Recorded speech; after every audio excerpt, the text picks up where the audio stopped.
Hey friends, welcome back to the Wells and Woods Workshop. Again, the auxiliary Wells and Woods Workshop. Smoking a cigar, heading to work, trying to get my mind right. Had a few things on my mind, so I thought I'd share them with you. Mostly today I've been consumed with my kids. They are making choices that I just don't agree with, that their mama don't agree with. And we're watching them struggle. We really are. We're watching them struggle. And they're grown. They're 18 and 21. They'll be 19 and 22 in May, so they're grown. I mean, they're grown. But I don't know. They're a little bit listless. I think that's a good word for them, listless. They, neither one of them really knows what they want to do. Neither one of them knows what they want to do. They're struggling to find themselves, I guess. And I get it. I understand. I was there. I was 18. I'll tell you a little bit about me. My mom and dad was blue collar. He worked in a coal mine, underground coal mine.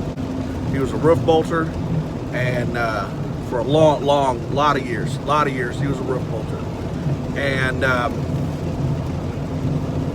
worked 60-hour weeks. He used to come home when I was a kid, like 8, 9 years old, maybe younger than that, probably younger than that too.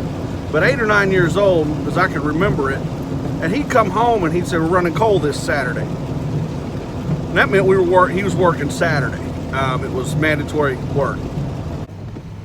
And we did that probably 2 or 3 Saturdays a month for 6, 8 months, maybe a year. I don't remember. And then all of a sudden, he just quit announcing that they were running coal. And he worked every Saturday. He did that 60 hours a week for 12, 15 years maybe. I don't even know. And I tell you what, I missed out a lot. I missed out a lot on my dad. My dad missed out a lot of us. And I think if my dad was to write down his regrets, I think that would be one of them, that he missed so much. And I don't begrudge him any of it. We're in a good spot now. I'll be 45 in a few days. He's goodness, he's 69 this year. He will be. He'll be 69 this year.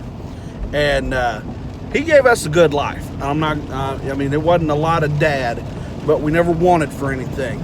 So shout out to all you fathers out there that are busting your humps.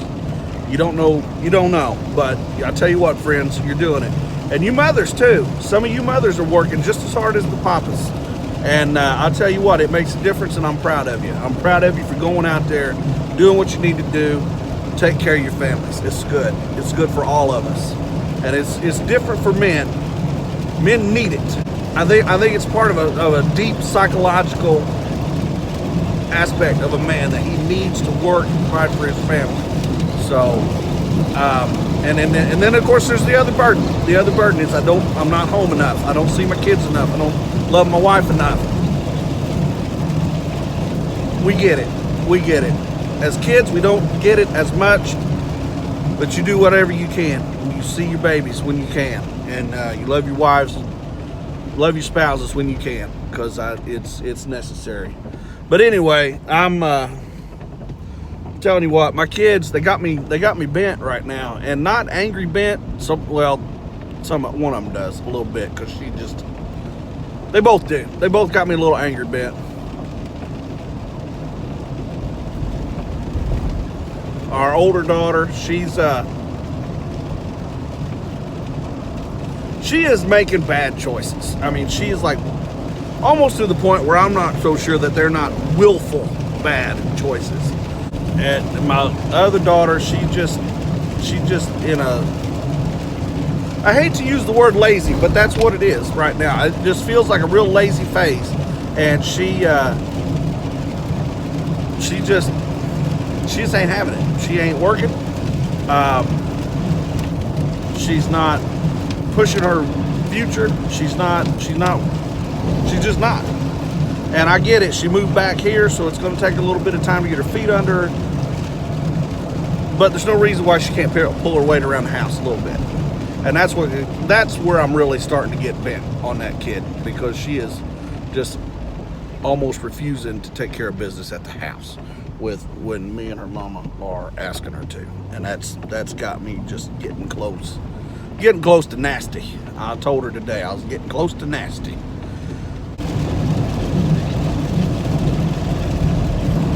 It's a good cigar. It's a really good cigar. It's a Romeo and Julieta 1875, I think, reserve.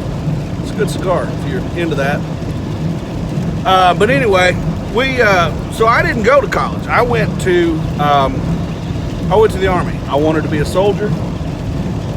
I wanted to be Rambo. I really did. I saw that movie when I was a kid, and I thought, and I did some research on special forces. I didn't want to be him. I mean, blowing up a town and all that nonsense. But anyway, I wanted to be a soldier. I wanted to be an infantryman.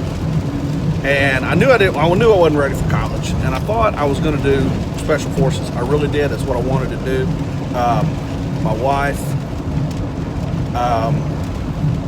whenever I got ready to put in, I was on the verge of just getting my mind right to put in a special forces selections packet, and Lisa just wasn't going for it. She wasn't having it. We weren't married at the time. We were engaged, and she didn't want that lifestyle.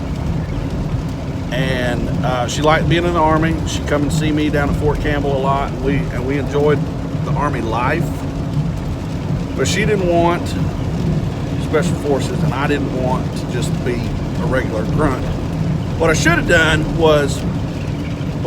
friends, was gone back and reclassed as something that would pay me when I got out. I should have gotten out. I should have stayed in a while longer. I should have been a welder or some sort of a decent mechanic. I should have done something.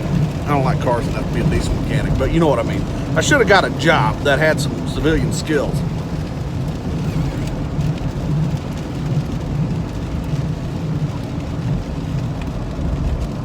But instead, I thought, well, I'll show you. I was still young, stupid, had that mentality that if you ain't infantry, you shouldn't be in the military, in the Army. And rather than change my mind and do something that I could provide for my family, I just got out of the Army. And was going to go to school in the fall to be, the plan was we were going to get married. She was going to go do her nursing thing. I was going to work for a year. Well, I got a little hothead in me, and quit my job and signed up for school. It was not the plan, and she made sure I understood that was not the plan. And I probably could have gotten my job back. I probably could have gone back, got my job. It was a nice guy that I was working for, and he probably would have understood if I'd have gone back a couple weeks and said, hey, I'm screwed up. But I didn't. So I went to school, and I met a really neat guy named Bob. He was my advisor. Curly head, bushy beard, and he was an English professor. And he had done all kinds of work before he went to grad school to become an English teacher. And I really liked him, and he resonated with me. He looked a lot like my dad. He had the same story as my dad, only just different, little bit different ending. And so I signed up, and I thought, well, screw that. I'll be an English teacher. I'll just be like Bob. And so I did. I taught English. I taught middle and high school English for about 10 years, I guess. And then, that didn't work out. So I went back towards construction.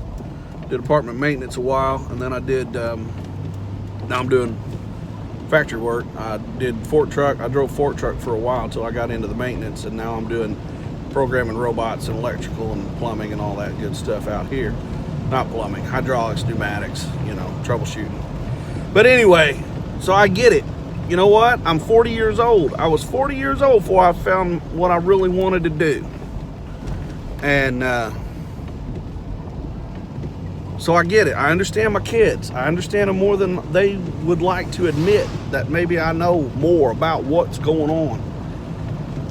But I just can't seem to deal with just the laziness and the belligerence and the giving me attitude when I say, hey, you're about grown. You are grown. Legally, you're grown. By now, by the time I was your age, I was doing. By the time I was Gabby's age, Gabby was here. Well, almost. By the time Lisa was Gabby's age, she was balancing. Yeah, she had Gabby. Gabby was here, and I believe Maddie was on the way. So it's ridiculous that, I understand. I think I understand the kids are physically, they're maturing faster. And if you talk to anybody, they're saying it's all the hormones and all the nonsense in the foods that we feed them. But I think some of it is just, modernity, modern living. It's just they're physically, they're maturing faster. But emotionally and intellectually, my goodness, we need to do some work for these folks. Because I don't know that they're growing up at all. And it's getting to be a little bit ridiculous. And I don't know about your kids. Maybe your kids are on it. Maybe your kids know what they're doing, friends. And I hope they do. I pray that your kids have got their stuff together. And I pray that, I hope that you are praying for my kids, because I'm telling you, or at least for me and their mama. Because it's getting rough. It's getting rough watching these kids, my babies that I love, they're floundering. They're foundering. I don't know. I meant to look that word up, see if there's an L in there. The truth of the matter is, they're just not doing. And I'm about out of understanding and patience on them, especially whenever it looks like, through the untrained parent eye, that big one is deliberately making bad choices. And that little one, I don't know, she might be the smarter of the two. She might not be making bad choices deliberately. What she might be doing is just riding it out till the old man gets good and pissed and starts flinging her stuff out on the lawn, which I'm telling you, I'm about 4 days from that.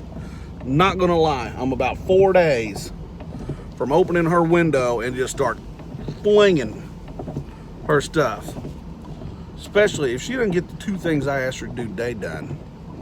She lay on our bed when I left for work today, and I said, this is what you need to do. And she said, okay. I said, I'm not kidding. Okay.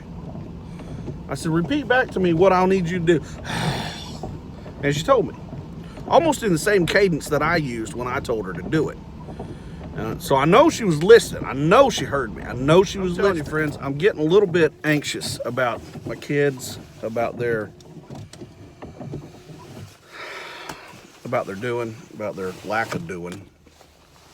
But I wanted to share that with you. So I'm gonna sit here. I'm gonna finish this cigar. I'm gonna think about you all, and hopefully you're having a great day. I hope you're having the best day that you deserve, and I hope that tomorrow's even better. Next week we can start making some sawdust. Start making some progress on some projects, and I'll see y'all later. I hope you're having a great day. I want you to go out and be nice to each other. I want you to be kind. I want you to help people out. I want you to lift people up. You be nice to people, and because that's what we need. I think the world needs more nice. I can't live with all the negativity and all the meanness and hateful that's going on in the world around me. So I want you to go out and be nice to people today. That's all I want. I'll see y'all later. Bye.